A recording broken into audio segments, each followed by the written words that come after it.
a Dash for Cash event. 2 heats followed by a main.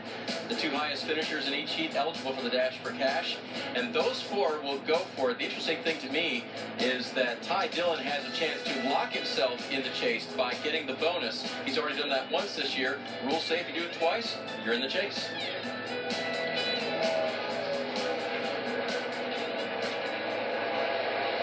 Here's the other Richard Childress Racing teammate, Paul Menard, on track.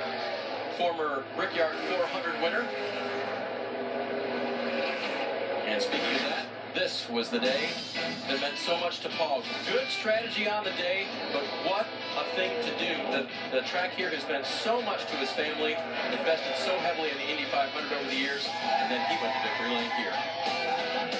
Yeah, quite a day, and they did a great job. He did a great job of driving, and they got a little off strategy as far as their pit stops and what they were doing, but he really drove a nice race. Yeah, he did, and you're right. The Menard family has meant so much to this racetrack.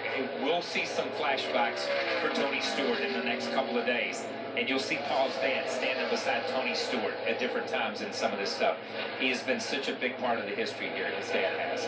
And there's a new Menards on the east side, grand opening this week. Grand opening? Brandon Jones was there. No way. Yeah, driver of the 33. You'd think Paul would have gone. I'm sure he's done many. Oh, okay. All right. Many over time. See Paul's numbers there. Good looking average finish here at Indy. About 18 minutes left in practice now. Joey Logano trying to find the quick way around or the balanced way around. Probably, DJ, the way that he'd like to race it as we go on board. Yeah, obviously you really want speed, and you've got to have that speed in your car. But you have to have something the driver can attack with. And it's just, you can hear him have to just get out of the throttle right there, and that's hurting you. You're in a spot right there where you need to be wide open, carrying that speed that you need. And you can see it took him a while to get wide open on the exit of turn 2 there. Even if he's got quite a few laps on his tires, that's something that you really, the longer in a run that you can be, you can see how he's really having to stop. It's decision here, right? No, there's no decision there. You back out. He did the right thing. But you're right. He didn't want to get in a situation, and he ran up on a driver that you hope.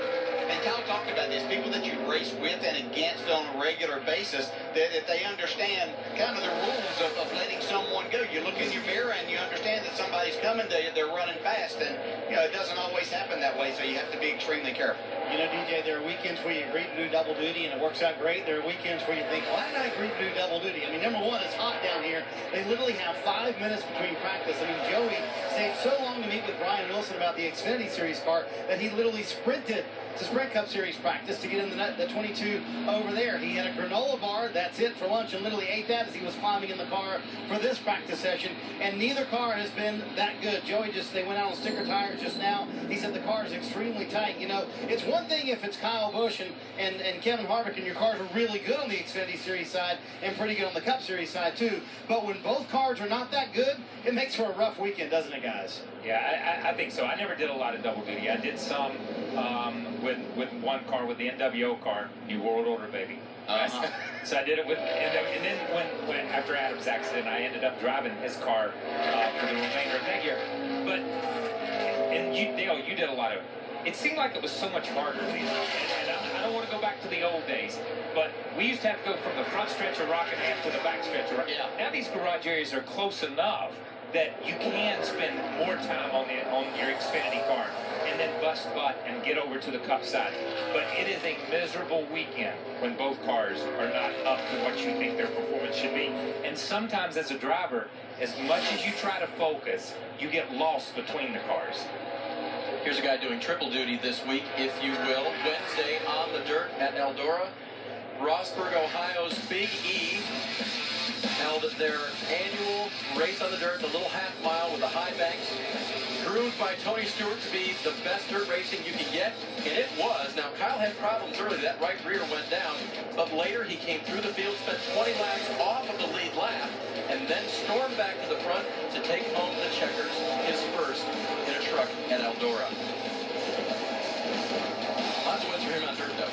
Lots of wins, man. Yeah, he's pretty good. Yeah, I did notice that he kept it off the wall more this time, and I think that was a big factor in him winning. Yeah, that is a huge fact. And it's funny you said that because I thought the same thing watching. He seemed to be more under control, more patient with where he was at this year than the previous couple of years. I felt like he could be sitting here 3 in a row at Eldora, as good as he is there. And I like that little piece he dug up right there. It looks like one of my golf divots. But he could have been 3 in a row there. See where Kyle is among the double-duty drivers. Kyle was 17th in the first Cup practice. And currently in this practice, Kyle is 5th quick. So there's a possibility. And he's got another hour today to work on the Cup track. Actually, it's an hour and a half.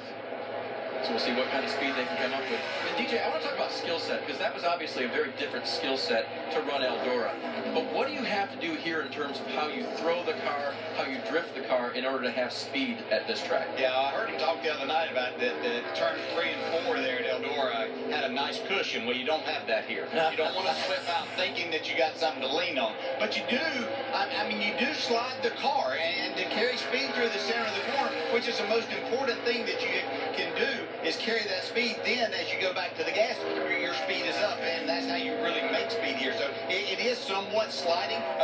To really have your car good, it has to feel a little hung out right there as you get down into turn 4, and then go back to the gas and make that commitment to stay wide open. So it's a fun racetrack to drive in a completely different way. Tell you what all these drivers have to be able to drive at the Indianapolis Motor Speedway: bravery.